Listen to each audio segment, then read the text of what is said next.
Bonjour et bienvenue à Technofilles. Je me présente Catherine. Et moi Léane. La semaine passée, nous avons parlé des pierres dans les bijoux. Ainsi que des diamants. En effet, cette semaine, Nous ne vous parlerons pas d'osokérite dans le mascara, ni de calcite dans le dentifrice, mais bien de ce qui compose les appareils technologiques qui font que vous pouvez nous joindre sur Facebook, Twitter et même Instagram. de nos jours, de plus en plus de personnes utilisent ces petits appareils sans se soucier de qu'est-ce qui les compose. Plusieurs minéraux comme le nickel, le fer, le lithium, le cuivre et plus encore font partie de nos animaux de compagnie, si on pourrait dire. Nos animaux de compagnie, Ouais. dans ces appareils, on retrouve le cuivre qui est de couleur rougeâtre, d'une dureté de 1 à 3. Il est métallique, magnétique. Il a une masse de volumique d'environ 9 grammes par centimètre cube. On le retrouve surtout en plomberie, dans des câbles ou dans des puces électroniques. On y retrouve aussi le fer, qui est blanc et argenté. Il a une dureté de 4 à 5 et sa masse volumique est d'environ 7 grammes par centimètre cube.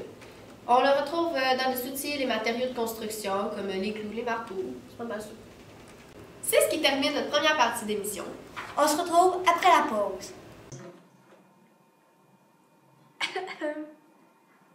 Léane, c'est parce qu'on était en ongle, là. Je sais bien qu'on parle de cellulaire, mais on commence. Ah oui! Là, il faut le couper, hein? Ok! Oui. De retour à Technofilles, nous continuons de vous parler des minéraux dans les appareils technologiques. Poursuivons avec Le nickel. Le nickel est d'une couleur blanc argenté qui a une masse volumique d'environ 9 grammes par centimètre cube, d'une dureté de 4 à 5 et il est très malléable. Pour le lithium, gris argenté est sa couleur. Il a une dureté de 1 à 3 et sa masse volumique est d'environ 1 g par centimètre cube. Pour finir, le silicium. Sa couleur est gris foncé. Il a une dureté d'environ 6 à 10.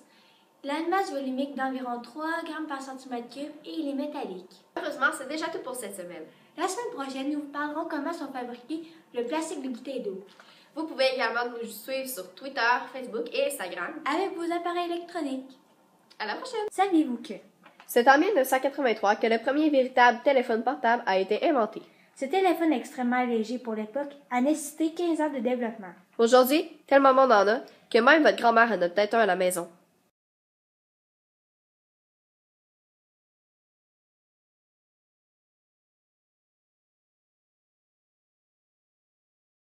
De 6 à 10, il est métallique. Ainsi que des diamants.